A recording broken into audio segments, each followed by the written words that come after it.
I said, what privilege or benefit or immunity were you drawing that gave the IRS some kind of jurisdiction? And he said, I don't know what you're talking about. Then I said, you deserve to pay. And he said, all right, you explain it to me. And I said, you got a Social Security card in your pocket? And he said, yeah, everybody does.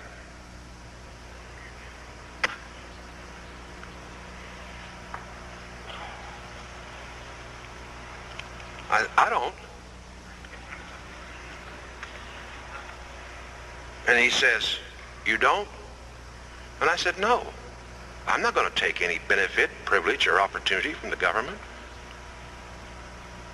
And he says, you mean federal government? I said, no, the state government, or the federal government, or the county or the city government.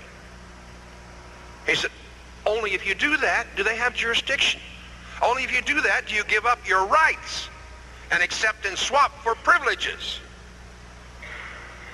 And he says, yeah, right, I suppose you ain't got no driver's license either. And I said, wait a minute.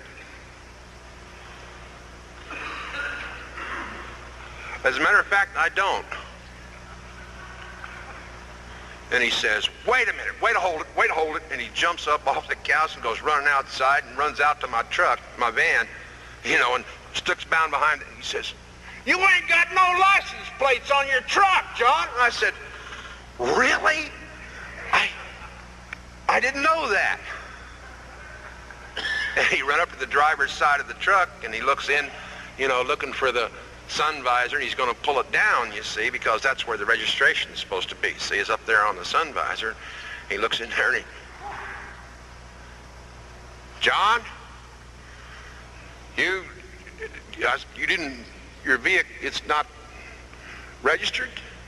And I said, no, I have quiet title on all my property. I'm a citizen at law. The God of Scripture is my authority. And he says, oh, come on, John, don't mix any of this religion in law. And I said, look, let me explain something to you. I said, now this is going to get a little philosophical, and I know you're a public school graduate. 2 years at UCLA, and no comment, and 2 years at UCLA, and thus there's a certain degree of intellectual, well, to be more genteel about it, he suffers from advanced epistemological myopia. But anyway, I may explain that to you later. I love it. But anyway,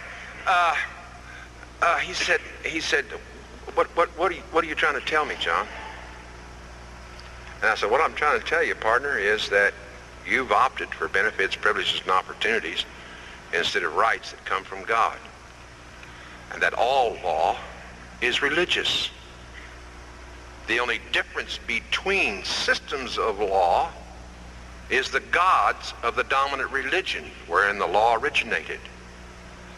Thus, any change in law is an express or an implied change in religion. All thought's religious. All thought creates its own system of law. And if it's illegal to murder on Monday and legal on Friday, then obviously we've got some kind of relativism here that kind of changes and shifts with the fluid with the time, you know, and everything else, but there's no fixed standard. So why even talk about law? Why even talk about rights?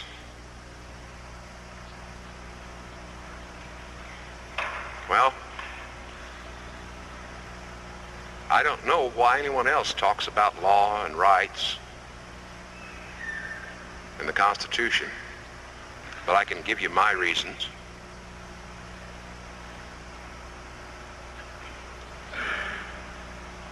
Because of guys like Randy Weaver.